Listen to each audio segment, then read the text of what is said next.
Tomorrow. Yeah, I'm trying to get you out tonight. This heartbreaking video shows the moment 13-year-old Nia Wims was arrested for a crime she didn't commit. They need to make sure that they do their homework prior to putting our children in handcuffs and locking them up. According to Nia's mother, a girl who was bullying Nia for quite some time created a fake Instagram account. That account, police say, was used to make threats against the girl's school, Renaissance Charter. That platform was used to frame Nia. Attorney Marwan Porter says the Pembroke Pines Police Department needs to be held accountable for wrongfully arresting the 7th grader, leaving her family in distress. At one point, I wanted her out so bad. I was like, I called my lawyer. I'd rather do the time than her, you know? What can I do? And causing Nia embarrassment and anxiety. I feel distance, like I really don't want to talk to anybody about the situation. Porter says Nia was traumatized after spending 2 weeks in jail. Another young lady who was in there who were a lot older than her, actually, I believe, threatened to stab her over a piece of chocolate. Since this happened, Nia's been going to school virtually, using track practice as her outlet. I can be myself out there, focus on me. It's like my peace when I go to track. Nia's family plans to sue Instagram, Facebook, Renaissance Charter School, and Pembroke Pines Police. When it comes to our babies, when it comes to our children, law enforcement and school officials need to make sure they do a proper investigation, a thorough investigation. As we prepare to close out Black... Welcome back to On the Shoulders of Giants. I am Joseph Ward. And I bet you're wondering, like, why am I getting this Negro news right now? Like, why are we getting this Negro news on Sunday? Yeah. And so, because stuff we have, I decided to give y'all an episode of Negro news on this Sunday. So welcome back. Remember to like the video, comment, subscribe, and share. And if you don't like this video, that's because you ain't African American. So hit that like button so you can keep your black card. Because if you don't support this, you don't like black people. All right, so we just learned about the story of Nia Williams. Nia Williams is the 13-year-old girl from Florida who was wrongly arrested over a fake bomb threat that was placed by a young lady who had beef with her. So she spent 2 weeks in jail behind this false accusation, behind being basically set up by another young lady. And I'm wondering, was a thorough investigation done before they arrested this young lady? Because it seems like she may have been arrested at school. And she was embarrassed, ostracized, all the words that you can think of. She spent 2 weeks in jail behind a false accusation, behind somebody creating a false Instagram page and a false bomb threat to the charter school she attended. 2 weeks, and like the father said, while she was locked up, somebody threatened to stab her over a piece of chocolate, a 13-year-old. So I have a news article, so I'm gonna get into the article so we can get a little more details, all right? It says, Nia Williams, a 13-year-old from Florida, is speaking out after she was arrested and falsely accused of making threats of violence against her school in November of 2021. And this is an old story. By the way, I'm just finding out it's an old story, but it still happened, right? Now, her family is filing a lawsuit against several parties they claim are at fault. At first, I felt really lost about the situation. It was a terrifying experience, Williams told ABC News. Williams was detained for 14 days over a false accusation, according to the family, after a fellow student impersonated her on Instagram, made threats against the school. As a result, her family has now filed a lawsuit against the school, Instagram, and its parent company, Meta, and they announced on Wednesday. I would sue the family of the young lady as well. I don't care how much money you have or don't have. What your child did is uncalled for. It's unnecessary. It's stupid. You mean your child is that deceitful, that vengeful, that petty, that childish, that evil to frame another young lady because you don't like her. You're going to try to ruin her life. The second day in a row, we're talking about people trying to ruin young black people's lives. But this goes back to that vacant esteem that we talk about. The young lady who did the bomb threat clearly didn't see Nia as one of her own. She seen Nia as an other. So it was easy to do this to her because she don't see her as the same way she see herself, another young black lady. I'm guessing that was another young black lady. I'm guessing. I don't know. They didn't talk about the other young ladies, so I'm guessing. If it was a young white girl, but then I get it. She definitely doesn't see her as one of her own. And yes, she would be vengeful against her, right? The actions people have always come with consequences. How we view ourselves, how we view others, how we choose to go about acting upon the thoughts, the feelings, and everything that we have, how we go about acting upon them matters. This young lady spent 2 weeks in jail behind a false accusation. The other young lady went as far as, think about how much hate you have to have in your heart for somebody to take the time to create all this fake stuff in one person's likeness and then put it out there. So what happens to the young lady who falsely accused Nia? What happens to her? Because now Nia has all of this other stuff going on with her that didn't have to happen, but this situation happened. So now Nia is left emotionally scarred from this. Somebody threatened a 13-year-old over a piece of chocolate while she was in there. That's crazy. But the fact that she was locked up for 2 weeks. Have you ever been in jail? I've never been in jail, but I had a tour of the Leon County jails here in Tallahassee. I couldn't do it. That's why I do everything in my power to make sure I stay out. I couldn't do it. She was in there for 2 weeks. That's crazy. I would flip my lid if I was the parent. I would flip my lid. Oh man. I don't see how people, I'm not a parent yet. I don't see how people be parents these days in situations like this. How do you stay calm? How do you collect yourself? How do you choose to make the best moves possible for your family and not just jump to anger? How do you do something like this? Because my first instinct would be to terrorize the people who did this to my child. That would be my first thought. Oh, I would have to get talked off the ledge. Oh my goodness.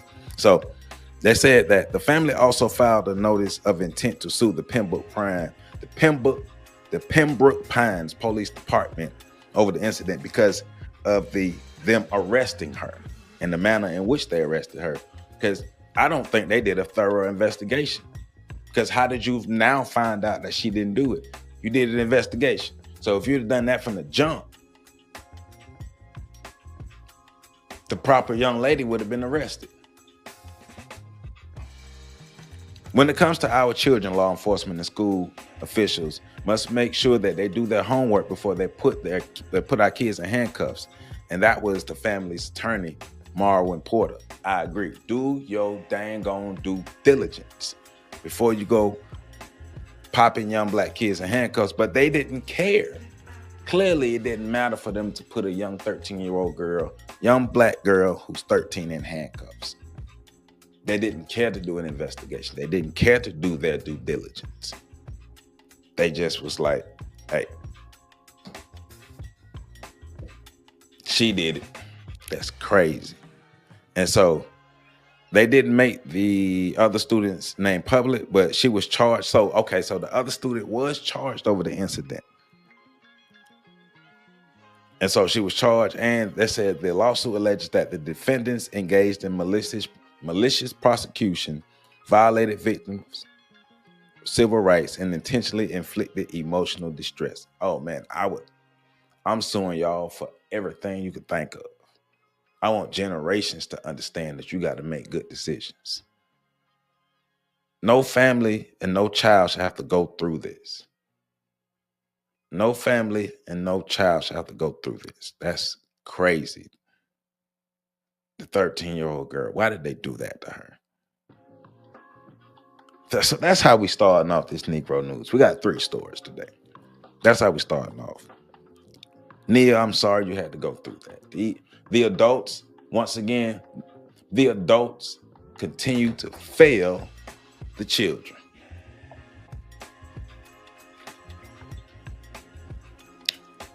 So we got 3 stories and they all ugly. Again, they're all ugly. So that's the first story. Nia, what's her last name? Nia Williams, 13-year-old from Florida who was falsely accused and arrested for a fake bomb threat that was made by a young lady who had beef with her. And so I read, yes, so the young lady who falsely accused her was charged. But her family is suing everybody they can think of, and I don't blame them. All right, so next we're getting to a family is fighting to save their ancestral homeland, their ancestral land. The family in Georgia is fighting to save their land from being brought in a railroad being built right through their land.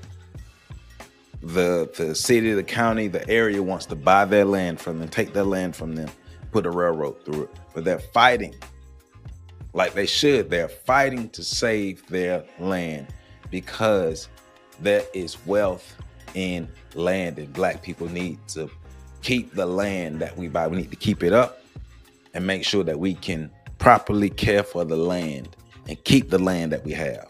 So let's get into it. Black History Month, we take a look now at an African-American family fighting for their history, tied to the land their ancestors once toiled on as slaves, later working to own it. A railroad now trying to take part of it through eminent domain, promising it will bring more jobs. The conflict could go all the way to the Supreme Court. Senior national correspondent Steve Osunsami has more in tonight's Prime Focus. History will tell you that the railroad helped put America on the right track. When back in the 1800s, these iron horses first started moving people and their goods across the land. All of a sudden, it took only 4 days to cross the country, instead of 30. It's one of the reasons it made sense to give railroads, which in most cases are still privately owned, some of the same powers to claim someone else's land as a power company, an airport, or even a public school system. You'll never sell? No. No matter, no price? No. I don't want that through here. I don't want that here. If I sell it, there's going to be a train there. Forever. At my age, I'm ready to fight. Bring it. I'm not going to let this happen to me.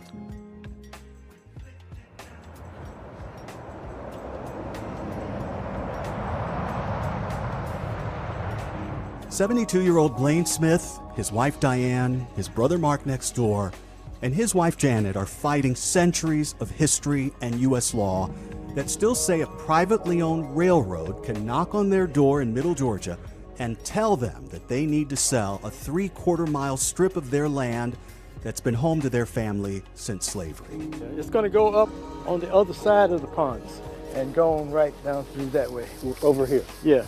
And not to build a park or a train station that they too might use, but for a business interest that the railroad says will help everyone. A new 4-mile stretch of rail line that would lead to a rock quarry and a handful of other businesses on the other side of the Smith family property. Right now, the quarry uses trucks, but if the railroad gets its way, the new train line could make the quarry and the railroad a lot more money.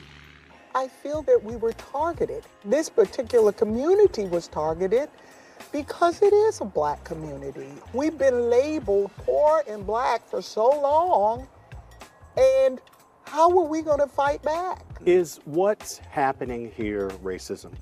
Absolutely. Yes. Absolutely. Yes, it's racism. We didn't want to use that word. We didn't want to say that. Trying to stay away from it. But that's why we have a quarry right here in this neighborhood. It's not for sale. My grandfather bought this place in 1928. You know, and one of the things that my daddy always told me was, don't you ever sell this place. Right. Right. So this is Blaine and Diane Smith, who are residents in Georgia, who, as you can heard them say, owned the land that his grandfather bought in 1928. And the Sandersonville Railroad Company is a 130-year-old white-owned business, and they're trying to stop this company from building a 4.5-mile rail spur through a historically black neighborhood in rural Sparta, Georgia, right? The company initiated eminent domain, which is a process that allows the government to seize private property for public use. However, property owners must receive just compensation. But that right there, eminent domain, is that systematic bullshit. We want this land, so eminent domain, we can take it. No other situation can you just take somebody's land like that. Eminent domain, we can take your land because we want your land, and we feel that your land would be best beneficial to us than to you. So eminent domain, we want your land. That's that bull. That's that bull. So people never really own their property. Basically, if you're black in America, you never really own your property. They're gonna take your property because they want it. Because they feel like they can do more with your land than you can, and they know they can make a lot more, or they believe they can make a lot more off of your land than you can. Hey, give me your land.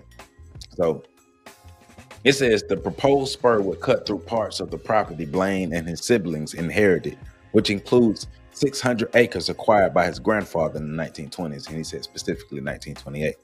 Growing up, he farmed, fished, and hunted on the land. His family cultivated cotton, fruits, vegetables, and timber, and raised pigs, chickens, and cows. Not only has it been used to feed generations, but to pay for some of the family members' education as well. Currently, his brother, Mark Smith, and his wife, Janet Page Smith, live on the land. Sandersonville Railroad wants 11 acres from Blaine and Diane's 3 parcels. The company also wants about 6 acres from his cousin, Marvin Smith Jr.'s, and his wife, Patricia Smith, and about 2 acres from his nephew, Ahmad Lee, according to filings with the Georgia Public Service Commission.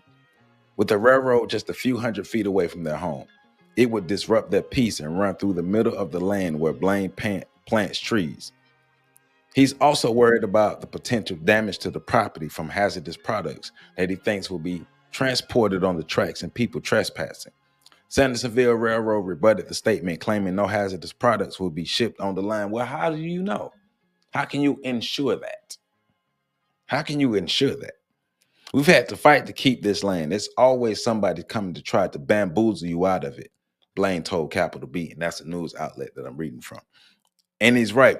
Black people with land that is seen as valuable to others are always going to be trying to be tricked out of their land and get their land taken. That's how wealth is stripped from one group and transferred to the next. Land has to be acquired and held. Black people got to stop selling everything. Some stuff we got to keep. There's people trying to come and hunt on it and trespass on it. That's going to be easy. It's going to be easy for them to do that if we put a railroad through the middle of it. You ask me, what things bother me about it? I mean, everything bothers me about it. Just disrespectful. Disrespectful. So let's get back into the video, right? So we got a little more context. This is my father and my family. Their family story is the very definition of Black history in America and hangs on the walls above a fireplace in the main farmhouse. My great-grandmother, who was his wife at that time, but she had passed away here, was born a slave on the property. That great-grandmother was born here a slave on what was then the Dixon Plantation near Sparta, Georgia, a few hours south of Atlanta. And her father was the slave master. She had children with this man, David Dixon, a farmer who was white and able to keep his family safe from the racial violence of their time. This was one of their daughters, a girl named Helen, who married James Blaine Smith and started buying up some 600 acres of property in the late 1920s. Good. Their oldest son was this man, James Adolph Smith, who married his wife Carolyn and told his 6 children that they should never sell any of it. And I can tell you that from his dying bed. Yes. He said, keep it whole. Keep it whole, keep it in the family. About 2 years ago, the brothers and other family who still farm trees on the land started getting letters from this man, who also has his own long family history down here in the country. I just think that, rural Georgia needs opportunity. Boy, go to hell. Go to hell. How the hell you gonna talk about creating opportunity off of somebody else's property? Oh, because they black, right? Because they black, you have the right to create opportunity off of their property. You can take their property through eminent domain and create opportunity off their property because they're black, right? Because they black. Because your family history trumps their family history, right? Your family history is more important than the Smith family history because, opportunity, But let's listen to some of the bullshit that's coming out of his mouth. Benjamin Tarbutton III, seen here in his high school yearbook, is president of the Sandersville Railroad. He says he could have moved to the big city after college. Atlanta, coincidentally, was built by railroads, but he came back home to hard-pressed rural Georgia to run the family business.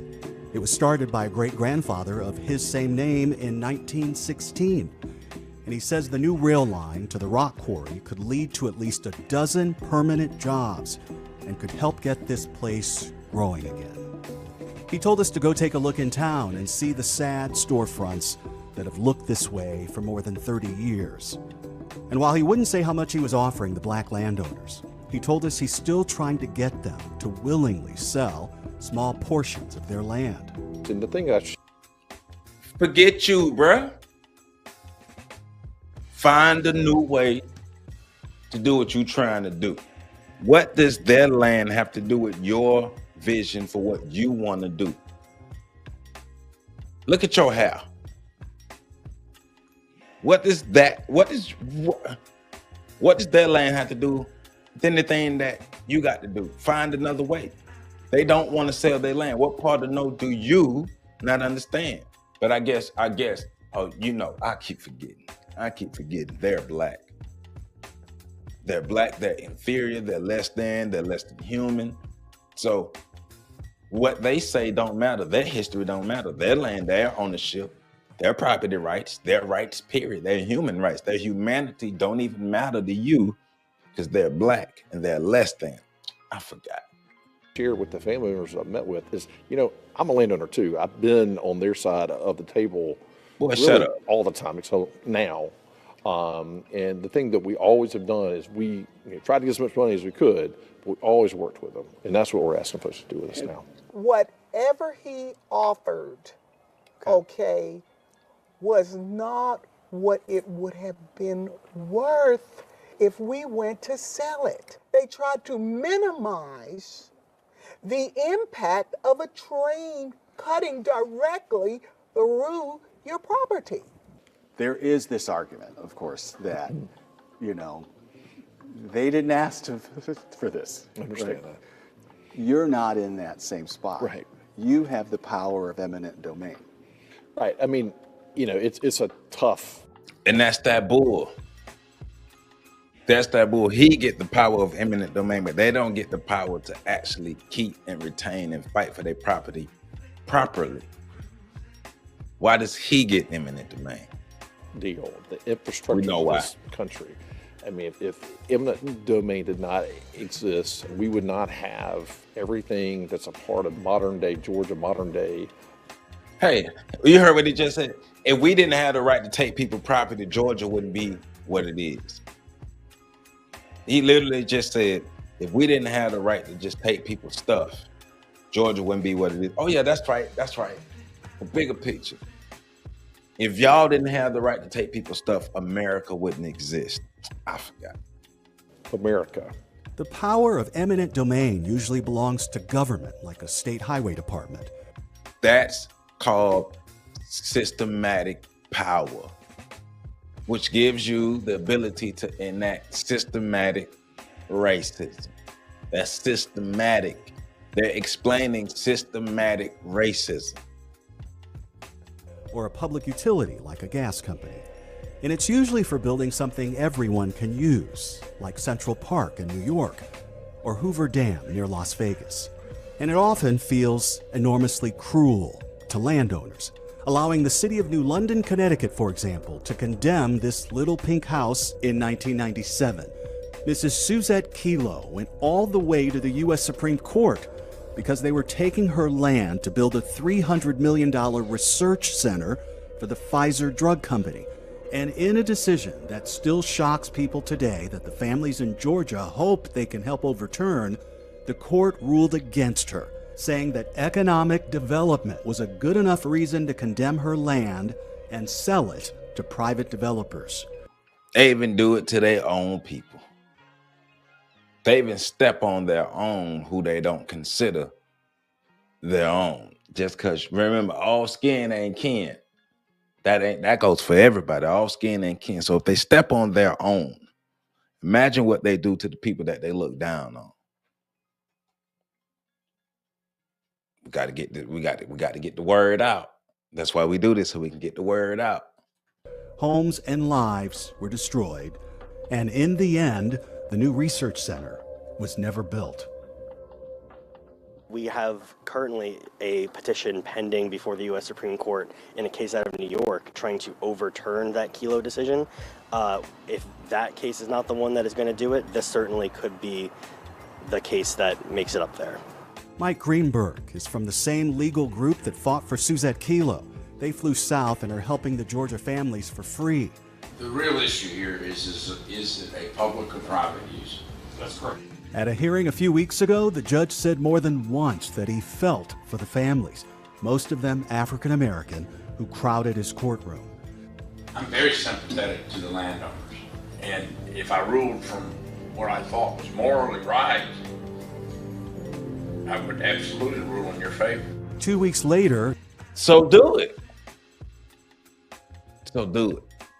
He ruled for the railroad, pointing to the law, but he won't let Mr. Tarbutton condemn the land until the families get another chance with a higher court. You feel for the families, but you still rule in favor of the railroad company. So what's the point of saying it? What's the point of saying you feel for the families if you're going to eventually rule in favor of the railroad? Because you got to go with the law. Just because it's a law don't mean it's just. People are accusing you and your businesses that if these families were white, that perhaps there would be a different treatment. You might have gone to a different way. Well, I think that's a gross mischaracterization. And he like, nah, we take white people land all the time too, so it ain't no thing. I mean, we take white people land, black people land, red people land, brown people land, blue people land, yellow people land. We take everybody land. If you're not seen as one of us, we taking your land. Point blank, period. All skin ain't kin. We came up with a straight line from point A to point B, and we didn't know who the property owners were at that time, much less what they looked like. When you hear people say that, as they did in court, that this feels like a transfer of wealth, I just disagree with that. I mean, we're benefiting from... It is a transfer. It is a transfer of wealth because everybody knows that the money is into holding the land and being able to utilize the land and receive revenue from the utilization of the land over time. Everybody knows that. It is a transfer of wealth. Who you think you're talking to? It's going to be going from that quarry to whatever plant, whatever use, whether it's to for road building, for asphalt, for concrete. From the sky, you can see that he's continued to build his new rail line, or spur, as they call it, right up to the Smith family properties on land that other neighbors have already agreed to sell. He's recently connected these tracks to a much larger CSX rail line that stretches up and down the East Coast, allowing his customers to sell far away more easily. In a statement, the owners of the quarry say that it will soon be able to produce and transport several times its current annual volume, and that this will also benefit the local economy with increased expenditures on fuel, electricity, supplies, food, and catering. Okay, good. But those at the expense of these black people's land. Inherit the land. The Smiths are now hoping a court will let them honor their father's dying wish to keep the land whole. So, morally, remember what the judge was saying? Morally, I think we're winning. But racism don't work off of morals. Racism does not work off of morals. So that's a big hope, because it never worked off of morals and it never will. Are you winning legally? Laws don't have to be moral. Right. I want people to remember, this is America. Where we are. Exactly, Mrs. Smith. Exactly, this is America. That's why we have to learn to work together to better protect ourselves and each other. We have to work together as a nation. It's imperative, even though I don't know how hopeful I am, but I know it's a must. It's a must. It's a must that we come together, that we work together. It's a must. How hopeful am I that it's going to happen? I don't know. But I know what must happen to better protect ourselves. We're always given the right to freedom and not be encumbered with other people coming in and trying to take away or steal that little piece of serenity. Anything and everything you have that you love is worth fighting for.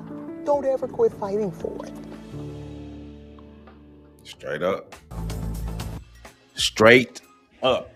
Don't never quit fighting. We quit fighting. Too many of us quit fighting. Too many of us have had the fight beat out of us or scared out of us. We quit fighting as a whole, as a mass of people. But as there are individuals like the family there that continue to fight, and we must continue to fight every day. All right, so this last story, bringing you to my city, my hometown, Tallahassee, Florida. And this is a sad story for a family here in Tallahassee because their daughter, Lori Page, who has been missing for the last 2 years, her remains were found. And the suspect will shock you. Let's get into it.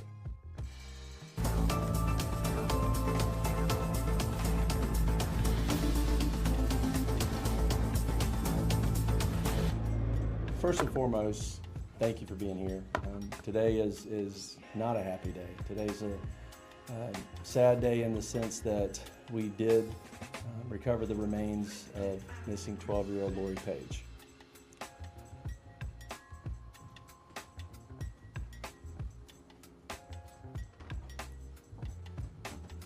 I told you 2 years ago we would never give up.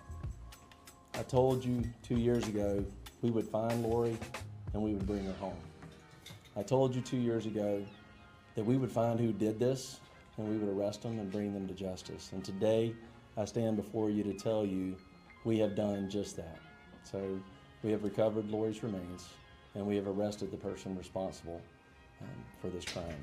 So today with me is this group of amazing people that have been working with us nonstop on this investigation. It could not have come to the conclusion that it came to without this type of collaboration. So I'm going to take just a minute to thank each of them. State Attorney Jack Campbell couldn't be here with us today, but certainly they have played and will continue to play an incredibly valuable role in it. The Florida Department of Law Enforcement, again, just an essential partner. Assistant Commissioner Pollard, thank you, sir, for everything that you guys do. Zach Wilmer and ASAC Willis, thank you guys. Again, just amazing. Jennifer Camp is the lab supervisor who, again, the evidence that we found, they turned it around in 4 days. And again, that just doesn't typically happen, but that's the kind of collaboration that everybody put into this case. Nobody gave up on this case, and thank you. And that's what we're here to say. Pastor Ferguson has been, with us from the beginning. Putting this on, keeping it in the community, keeping it out there. We have Michelle McLaughlin, and tell me, Kairos, who actually were the team that found the remains.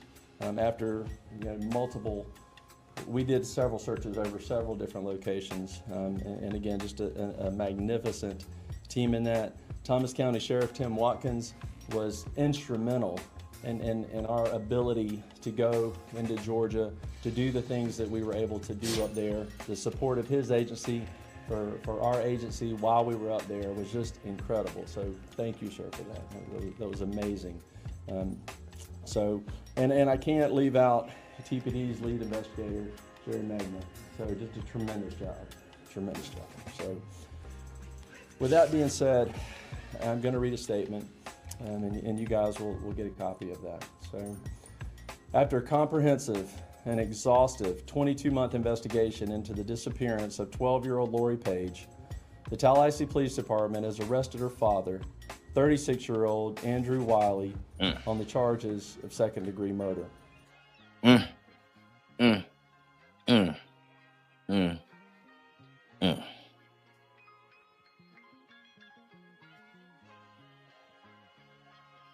The city is sad. The city is not happy. I can say when this young lady, when it was first announced that this young lady, the city went hard to try to find her. The city went hard with getting the message out that it was everywhere. But it's sad. I feel so bad for the family because her going missing and being found the way she was found, and the lead suspect is her father. Father's accused of kidnapping her and deleting her. How could you do that to your child?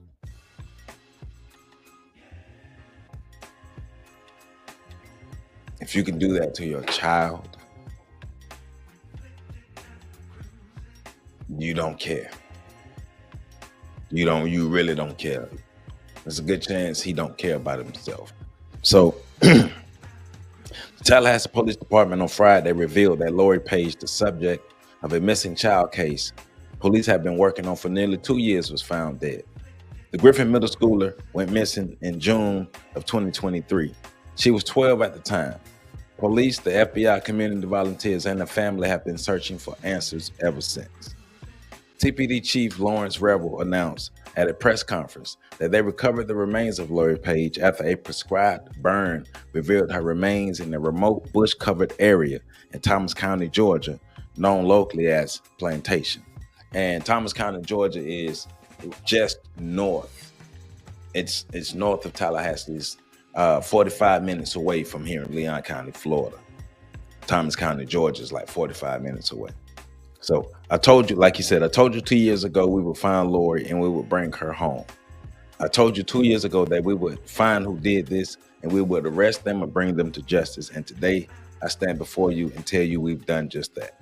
Revel said they arrested Lori's father, 36-year-old Andrew Wiley, who originally reported her missing after investigators pursued hundreds of leads across multiple states in an exhaustive investigation.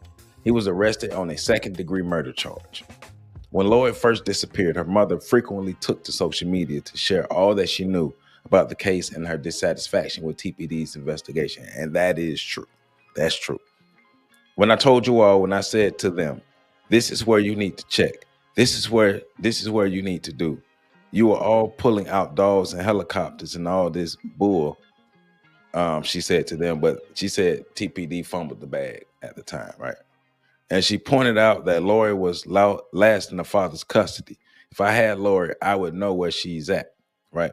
And so it sounded like she told TPD, Tallahassee Police Department, that's TPD. So it sounded like she told TPD that she was with her father, but they didn't listen to her.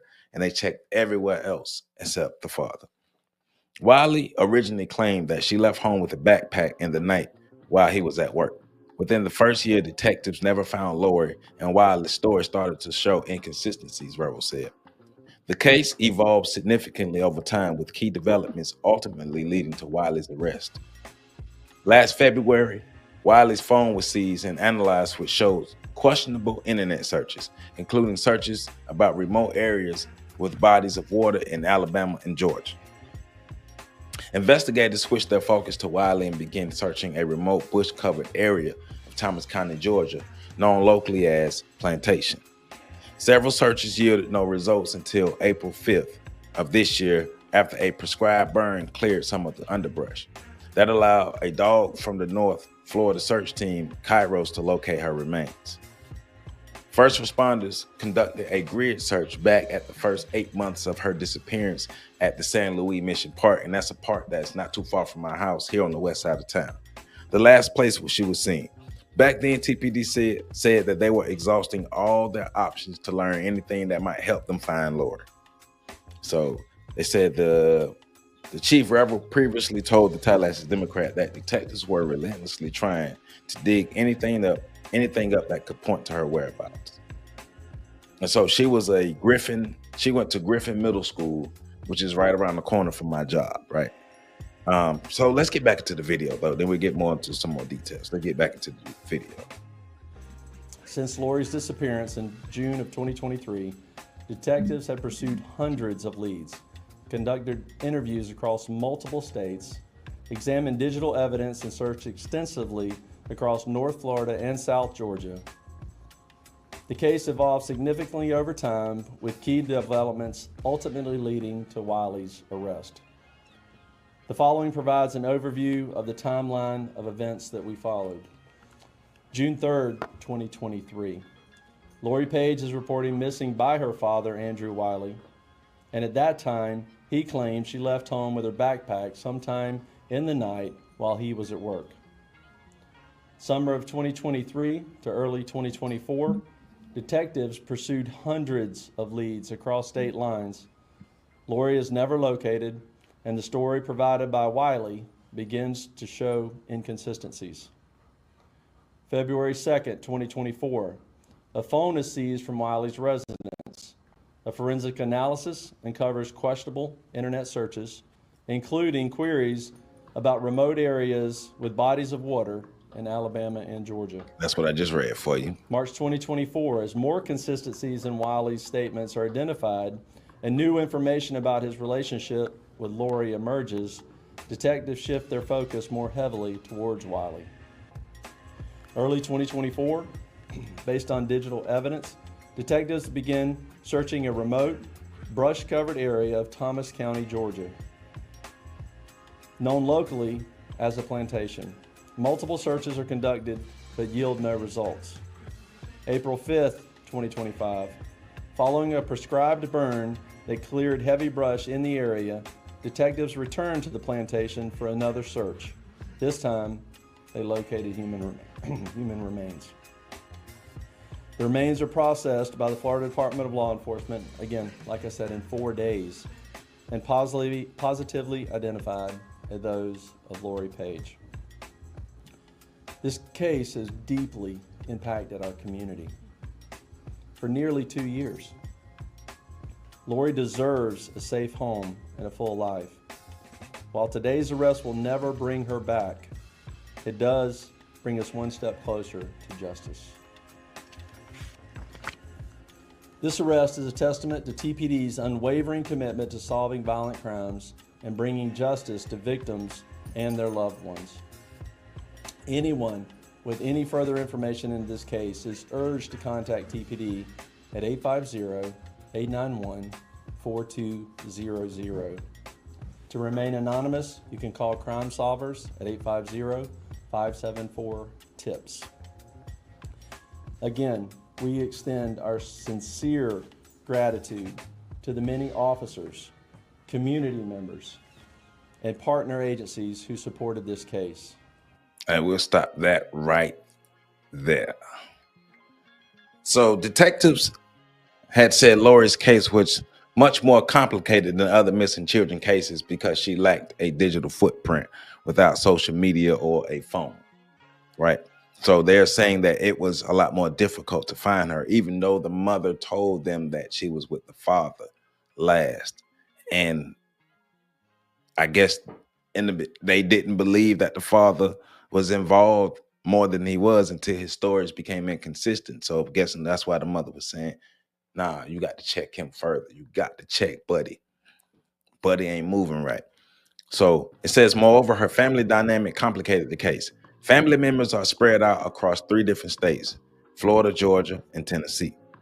Rudy Ferguson, a Griffin Heights pastor and neighborhood advocate, was among community members and law enforcement who packed the TPD rotunda for the press conference.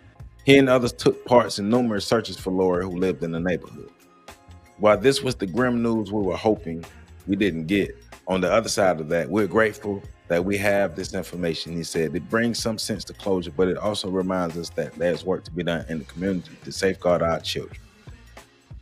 So now, and what's crazy is Thursday, I was in this same community.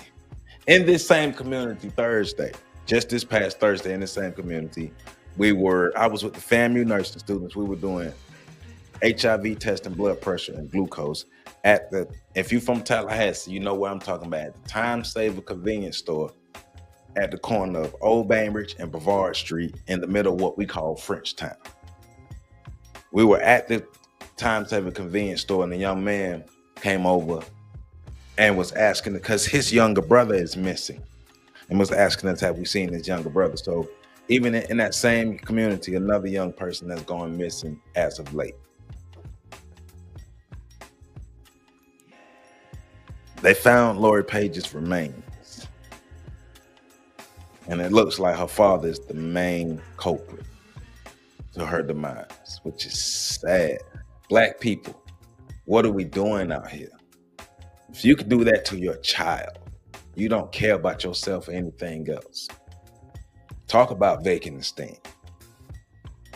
Talking about no love, no care. Talking about, if he can do that to his daughter, no other Black person is seen as something valuable to him, or their life is worth anything. That's how we've been programmed to look at each other. That's how we now look at each other. We look at each other as the enemy. It's easy for a Black person to take out another Black person. This man took out his daughter, the person he's supposed to protect the most. He took her off this earth. Something is definitely wrong with him, and he need his ass whooped. But more so, the psyche, the mentality, the behavior of Black people in America is definitely degenerate. Definitely degenerate. That's how we got here. So these are my 3 stories for the Negro News Network. The 13-year-old young lady, Nia Williams, was falsely accused of a bomb threat by a classmate who had beef with her and tried to ruin her life, and that classmate was ultimately charged. The next story was a Georgia family, Blaine and Diane Smith, and other family members fight to keep their land from being taken via eminent domain and turned into a railroad. And last, Tallahassee's has a sad story because the young lady, 12-year-old at the time, Lori Page, went missing 2 years ago, and they finally found her body. They found her remains, and her father is the main suspect as the one to kidnap her and take her life. Symptoms of that Willie Lynchism, that Negro mindset, symptoms and stuff that happen. I'm showing you how we're victims of the system of racism and white supremacy, and how, because of the conditioning of the system of racism and white supremacy, how we look at ourselves as enemies. Showing you these in these Negro news segments, so it makes the other videos that I make even more important as to why we put out the information that we put out. So I see in the comments of our Friday Breakdown video, when we're talking about black men going to college, I see a lot of people have put, they want a part 2. We need more comments, and we need more likes on these videos. If you don't hit that like button, then you know you ain't black.